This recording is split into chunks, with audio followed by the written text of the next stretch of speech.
Fala galera, bem-vindo ao meu canal, sou o professor Sérgio Queiroz e na aula de hoje a gente vai trabalhar um pouco de estequiometria. Mandar um abraço para quem está fazendo o curso de férias, a gente trabalha isso em sala hoje. Estequiometria, pessoal, é um prato cheio para quem vai fazer o Enem. Sempre aparece nas provas de vestibulares, tá? Sempre está aparecendo.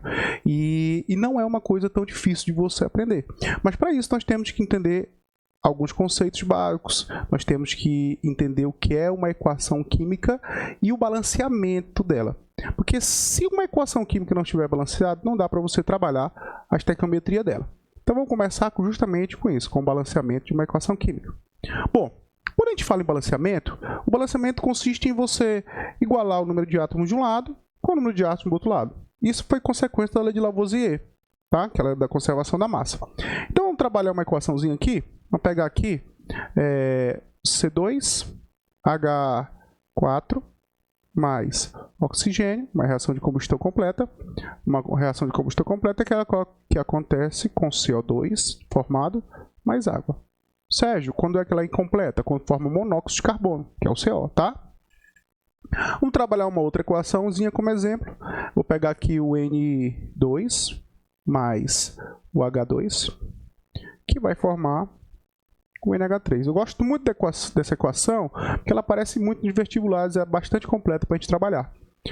O que a gente vai fazer aqui de balanceamento é o balanceamento pelo método das tentativas. Existem outros métodos, algébrico, oxirredução, método elétrico, mas para a gente, nessa aula de hoje, é apenas o método das tentativas. O que consiste esse método? Em você equilibrar os coeficientes de uma equação, tá? Para que ela fique ajustada obedecendo a lei de Lavoisier. Mas esse método das tentativas, ele é um método que você vai tentando, você vai equilibrando de um lado, conferindo quantos átomos de um lado tem com o outro. Então vamos olhar. Vamos olhar aqui essa equação. Vamos pegar bem aqui e vamos olhar para o carbono. Temos dois carbonos aqui e aqui eu só tenho um. Eu não posso tirar, então eu vou colocar bem aqui um coeficiente 2. Por quê? 2 vezes 1 dá 2. 2 e 2. Beleza. Eu tenho 4 oxigênios aqui. E aqui eu tenho 2. Então o que eu vou fazer? Eu vou colocar um 2, porque 2 vezes 2, 4. Está balanceado. Bom, e agora está faltando quem? O oxigênio. Então eu tenho 2 oxigênios. Mas agora, quando eu coloquei esse 2 aqui, esse 2 multiplica a molécula toda. Então eu tenho 2 carbonos e eu tenho 4 oxigênios. Então você vai colocar aqui 4? Não, por quê? Está faltando do outro lado. Então eu tenho aqui 4 oxigênios aqui e 2 oxigênios aqui. Dá um total de 6 oxigênios do lado dos produtos. Então, 6, eu coloco um 3 bem aqui, porque 3 vezes 2 dá 6. Sérgio, qual é o coeficiente aqui? É 1. Quando não tiver nada é 1. Se tiver aparecendo nada é 1. Vamos lá. Nitrogênio. Aqui eu tenho 2 e aqui eu só tenho 1. O que eu faço? Coloco um 2 aqui. Mas quando eu coloco um 2, eu altero o número de hidrogênios. O número de hidrogênios passa a ser quanto agora? 6. Aqui eu só tenho 2. Eu coloco um 3 aqui e fica tudo certo. Por quê? 3 vezes 2, 6. Beleza? Qual é o número aqui? 1. Sérgio, para que serve isso? Isso serve para muita coisa. Na verdade, tudo que você for fazer aqui, você vai ter como referência o balanceamento, que é a proporção com que a reação ocorre, tá? Representado pela equação química. Então, você tem aqui essa equação na proporção de 1 para 3, para 2, para 2. Que eu posso transformar isso em mol. A gente vai já falar do que é mol. Mas, ó, eu posso dizer que aqui é 1 mol, que reage com 3 mols, que vai produzir 2 mols, ou que produzem 2 mols de CO2, e 2 mols de quem? De água. Toda vez que você for fazer qualquer cálculo para esta equação, você vai obedecer essa proporção. Aí você vem, 1 mol de nitrogênio reage com 3 mols de hidrogênio e forma, nessa proporção, 2 mols de quem? De amônio. Tudo que você for fazer, você vai obedecer isso. É importantíssimo. Tá? A equação só vai dar certo se você tiver com ela balanceada. Os cálculos estequiométricos para uma questão que você vai fazer só irão dar certo se estiver balanceado. Certo? Bom, depois do balanceamento, a gente tem que entender um outro ponto importante. Qual seria? A diferença de mol e massa molar. Tá? Inclusive, eu escrevi 2 vezes massa molar aqui, certo? Mas isso é bem fácil de a gente ajeitar. Vamos ajeitar aqui. Pronto. Então, massa molar. Ok? Bom, primeiro, o que é mol? O mol, pessoal, ele representa uma quantidade de matéria. Mol e quantidade de matéria é a mesma coisa. Tá? Essa quantidade de matéria está relacionada ao número, assim como uma dúzia é 12. Você aprendeu desde cedo lá que uma dúzia, né? Uma dúzia é igual a quanto? A 12 unidades de qualquer coisa. Uma dúzia de ovos, 12 ovos. Né? Uma dúzia de laranja, 12 laranjas. Uma dúzia de limão, 12 limões. A mesma coisa que um cento. Um cento você aprendeu que é quanto?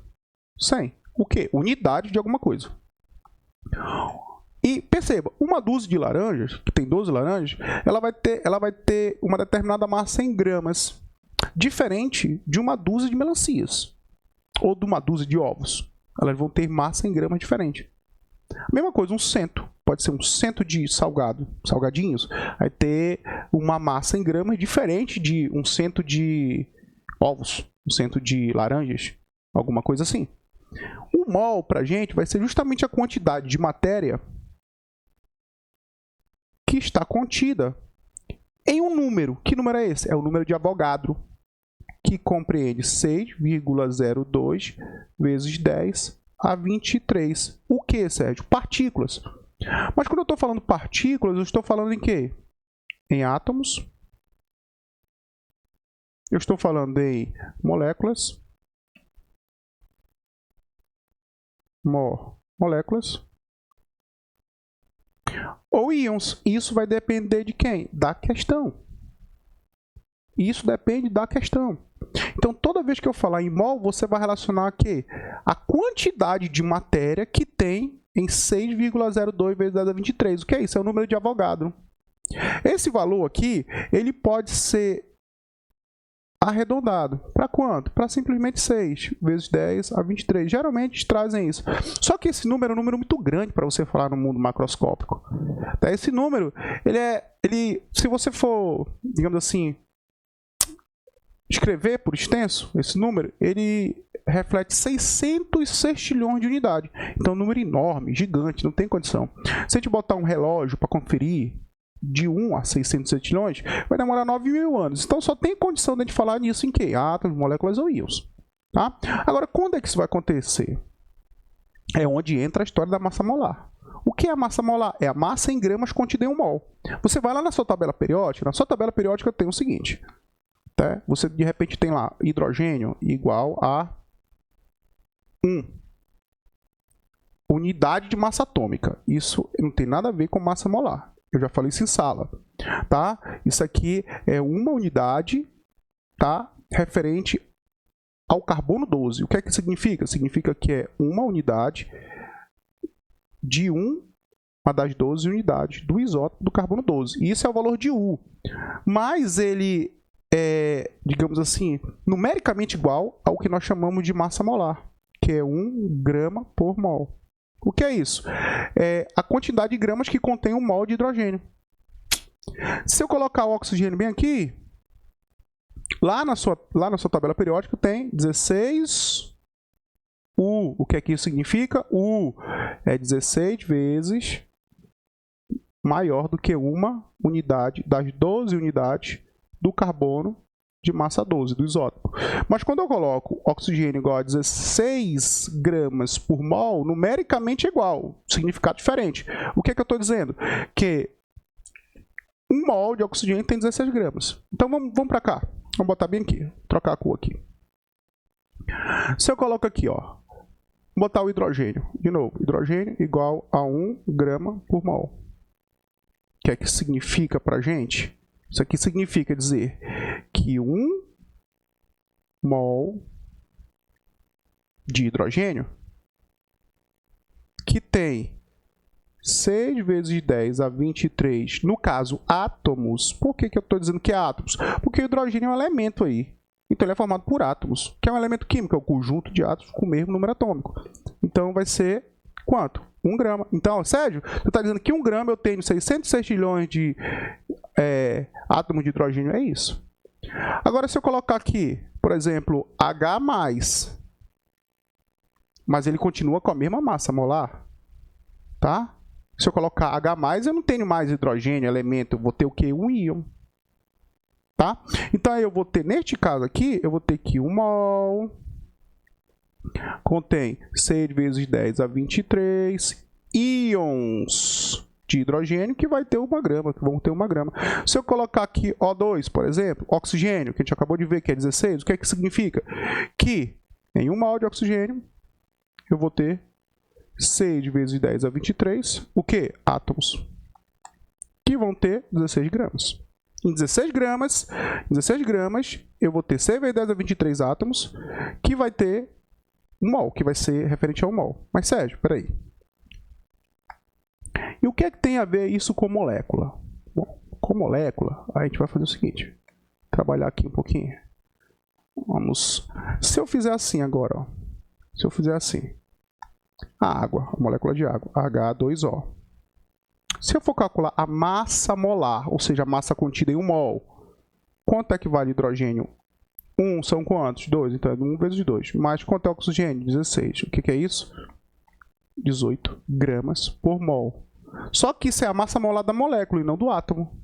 Então, quando eu estou colocando aqui 1 mol de água, eu estou falando 1 mol de molécula de água. Então, 1 mol de molécula de água tem 6 vezes 10 a 23 moléculas que vão estar contidas em 18 gramas. Então, um copo com 18 gramas de água tem 6 vezes 10 a 23 moléculas. Que equivale a quanto? A 1 mol. Certo? Se fosse 2 mol, multiplicava 18 por quanto? Por 2. Se fosse por 3 mols, multiplicava por 3. Então, isso é muito relativo. Relativo no que eu estou dizendo. Quando você vai ter moléculas, está trabalhando com moléculas, são 6 vezes 10 a 23 moléculas. Quando você está trabalhando com átomos, são 6 vezes 10 a 23 átomos, obviamente. E se eu tiver uma carga positiva ou negativa, você está falando íons. Tá? Então, entendido isso, a gente vai passar para outro ponto. Qual é esse ponto? O número de mols. O número de mols, tá? Ele vai ser definido quando você está estudando, geralmente, concentração molar. Ele vai ser definido o número de mols como o seguinte, ó, o número de mols N é a massa em gramas dividido pela massa molar. Certo? A gente pode também botar como sendo o número de átomo dividido pelo número de Avogadro, que é 6 vezes 10 a 23. Você vai também ter essa perspectiva. Mas geralmente a gente trabalha massa por massa molar. Então, Sérgio, o que é esse Mzinho aqui? Esse Mzinho vai ser o quê? A massa em grama. Massa em gramas de quem? Da amostra. Ou podia ser o número de átomos da amostra. E aqui embaixo, o que é esse Mzão aqui? É a massa molar. Massa molar. Que eu poderia também escrever isso aqui de uma forma... Poderia ter colocado aqui. Eu faço muito, a gente fala muito nessa e outro tipo de fórmula. Quando está estudando lá cálculo de fórmula mínima, fórmula empírica, tá? Molecular. Que seria o número de átomos da amostra pelo número de Avogadro. Certo? Isso aqui também é uma relação que a gente utiliza. Mas dentro da estequiometria, o que a gente utiliza mais é essa aqui. Essa primeira de vermelho aqui, tá? Bom, como assim, Sérgio? Olha, veja só. Se eu coloco bem aqui que o carbono é igual a 12 gramas por mol. E de repente você faz uma assinatura lápis. Você pega essa assinatura, né? Uma assinatura sua. Ela equivale a lápis, feita de lápis de carbono, equivale a 12 miligramas. Quantos átomos tem na sua assinatura? Como é que você poderia fazer isso? Você poderia fazer da seguinte forma, ó. Eu sei que...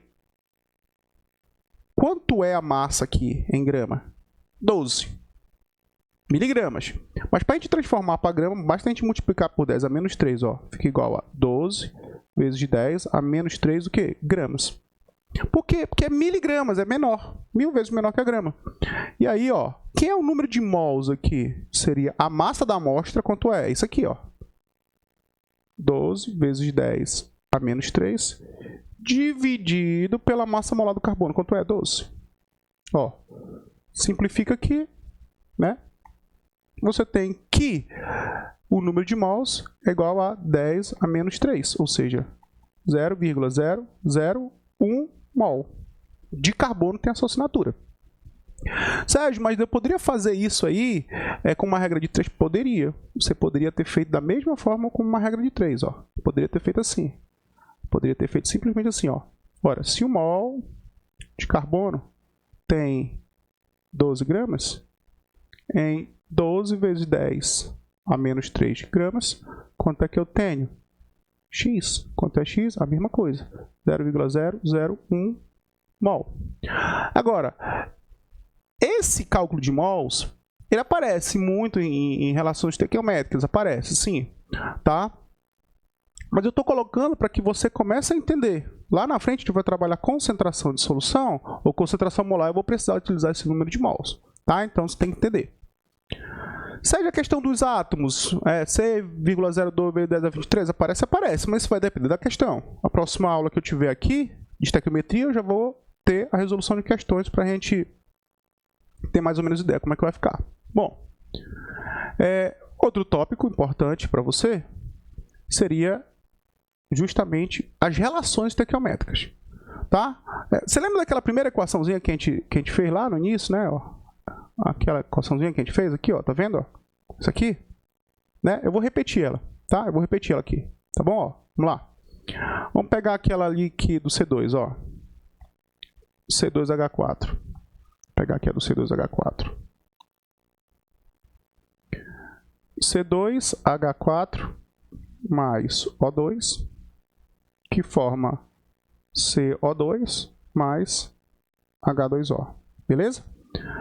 Quantos carbonos tem aqui? 2. A mesma coisa, 2 aqui. Aí, quantos hidrogênios? 4. Bota um 2 aqui. E aqui a gente viu que vai ter um total de 3. E aqui é 1. Bom, eu disse para você o seguinte, que a gente precisa obedecer justamente essa proporção aqui. 1 mol, 3 mols, 2 mols e 2 mols. Como? Para tudo. Quando a gente vai trabalhar com massa molar, tá? Quando a gente vai trabalhar com massa molar, o que, é que a gente tem aqui? A gente tem, eu vou até colocar aqui para você, ó, quanto é o carbono, você já sabe que é quanto? 12. Quanto é o hidrogênio? É 1. E o oxigênio é 16. Certo? Se eu tiro para o CO2, por exemplo, se eu for calcular a massa molar do CO2, que nós sabemos, ó, CO2 vai ser 44 gramas por mol. Você substitui, né? 12 mais 16 vezes 2 vai dar esse 44 gramas por mol. Quanto é o oxigênio, o O2? 16 mais 16, 32, né? 32 gramas para cada mol. O C2H4, C2H4 vai ser 2 vezes 12, 24, com 4, 28. 28 gramas por mol. Tá certo? Ok? Tudo tranquilo? O que isso significa? Isso vai te dar todo o padrão que tu precisa aqui. Ah, ainda tem a água, né? A água bem aqui, ó, H2O, nós já sabemos também que é 18 gramas por mol. Bom, aí você vê bem aqui, né? O mol. Pô, tudo aqui é a quantidade em grama de 1 mol. Então, 1 mol de C2H4 tem quantas gramas? Ó, tem 28 gramas. Aqui, quantos mols são? São 3. Então, cadê o O2? Está aqui, ó. Então, é 3 vezes 32. Ó, CO2, 2 vezes. Qual é a quantidade em gramas que tem um mol de CO2? Ó, 2 vezes 44 gramas. Aqui, 2 vezes o quê? 18 gramas. E aí vai. Certo? Supondo que você queira utilizar a CNTP, tá? A CNTP, que é condições normais de temperatura e pressão. Na CNTP, o que é que você tem na CNTP? Condições normais de temperatura e pressão. Na CNTP, o volume molar, que a gente representa assim, vai ser igual a 22,4 litros por mol. Cada mol tem isso aí. Isso é uma regra básica aí, tá? Uma outra oportunidade eu posso até mostrar como é que a gente chega a esse valor. Mas, para elementos gasosos, tá? Isso aqui eu estou falando de gás, para gases. Tá? O que é a CNTP? Condições normais de temperatura e pressão. Qual é a pressão? 1 atm. A temperatura? Geralmente as pessoas dizem 25 graus Celsius. Não é. É 0, tá? 0 graus Celsius na CNTP. 25 graus Celsius é temperatura ambiente. Então aqui, ó, é 1 mol? Então é 22,4 litros. Aqui são 3, então é 3 vezes 22,4 litros. Aqui, 2 vezes 40, ou melhor, 2 vezes 22,4 litros. Aqui, 2 vezes 22,4 litros. E aí vai.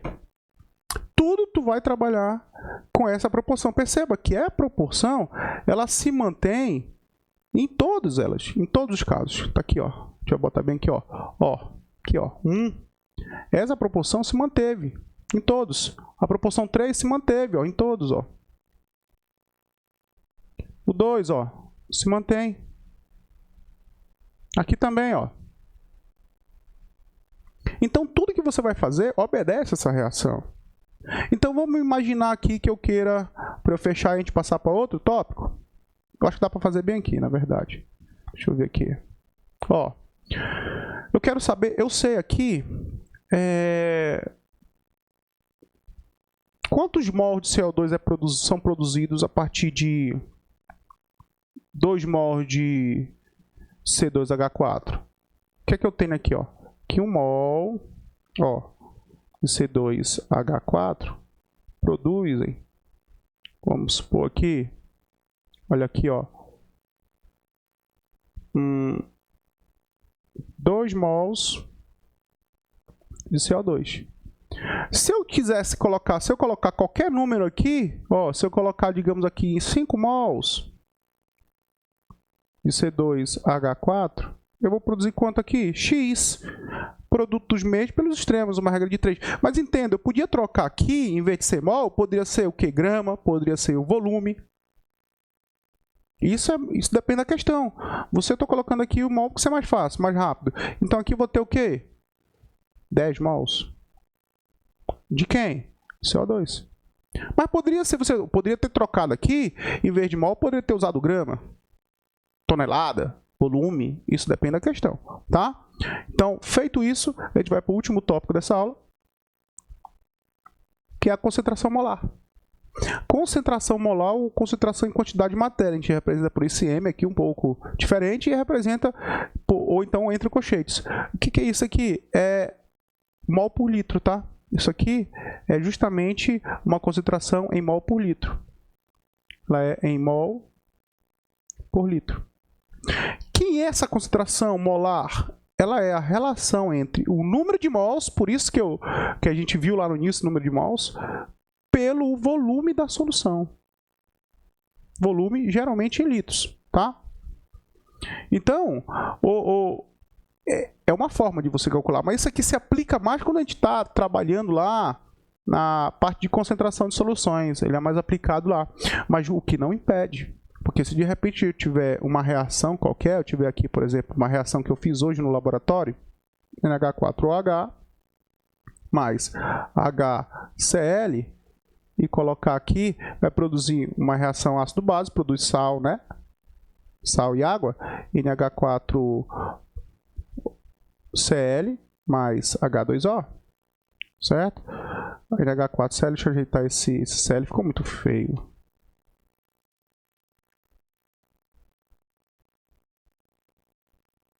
Pronto. Cl, tá? O que a gente observa? Ela já está balanceada. Mas vamos supor que eu coloque aqui, vamos botar aqui 100 ml, vamos supor que eu tenha 100 ml desse ácido aqui e tenha uma concentração aqui de 1 mol por litro. E eu usei esse aqui, 100 e 1 mol por litro, para neutralizar uma determinada quantidade de base. Vamos supor que eu tenha neutralizado aqui, através do indicador ácido-base, vamos supor que eu tenha neutralizado aqui 50 ml quanto é a concentração molar aqui? A gente usa para isso. Porque aqui, quem é a concentração molar? É o número de mols sobre o volume. Mas eu também posso calcular aqui o número de mols, ó, pela fórmula ali em questão, vai ser quem? O número de mols vai ser quem? A concentração molar vezes quem? O volume, ó, produto dos meios pelos extremos. Então aqui eu posso achar quem? O número de mols, ó. O número de mols aqui seria quem? O número de mols seria concentração 1, o volume em litros, aqui em ml. Quanto é que vale 100 ml? Vale 0,1 litro, ó. Vezes 0,1 litro. Tá no preço do litro. Quanto é o número de mols aqui? 0,1 mol. Como é uma proporção, aqui é 1 e aqui é 1, tá? A quantidade de mols vai ser a mesma. Se aqui a gente acabou de achando que esse valor aqui é 0,1 mol, como aqui é 1 e aqui é 1, aqui também eu vou ter o quê? 0,1 mol. Se aqui fosse 2, eu ia multiplicar esse 0,1 por 2. Serve para que isso? Porque aí, o que é que eu faço? Eu acho a concentração molar. Quem é a concentração molar daqui? Do hidróxido de amônio? A concentração molar do hidróxido de amônio, ó. Vai ser quem? O número de mols sobre o volume. Eu achei o número de mols? Achei. Quanto é? 0,1. Quanto é o volume? Está aqui, ó, 50 ml. Quanto é 50 ml? É 50 vezes 10 a menos 3, tá? 50 vezes 10 a menos 3. Então, aqui, ó, 50 vezes 10 a menos 3, o que? Litros. Fazendo a conta, né? Você tem aqui, mesma coisa que 1 vezes 10 a menos 1, dividido por 5 vezes 10 a menos 2. Você tem que isso aqui vai ser 0,2 vezes 10 a menos 1 vezes 10 a segunda. 10 a segunda. Quanto é que vai dar isso? 0,2 vezes 10 a vezes 10. Quanto é que vai ser a concentração molar? 2 mol por litro, tá? Quando é que vai ser a concentração molar? Vai ser justamente 2 mol por litro. Então também você pode ter essa relação. Aqui já é uma questão mais puxada para a titulação, tá? Daí a gente termina esse breve comentário sobre estequiometria. Próximo vídeo sobre estequiometria a gente vai falar um pouco sobre reagente limitante, reagente em excesso, que eu falei inclusive na aula de hoje, lá na sala de aula. Vamos falar um pouquinho sobre pureza, tá? E a gente vai vamos resolver algumas questões já aplicando tudo isso. Tá legal? Um grande abraço. A gente fica por aqui. Valeu a presença, tá bom? Tchau e até a próxima, galera.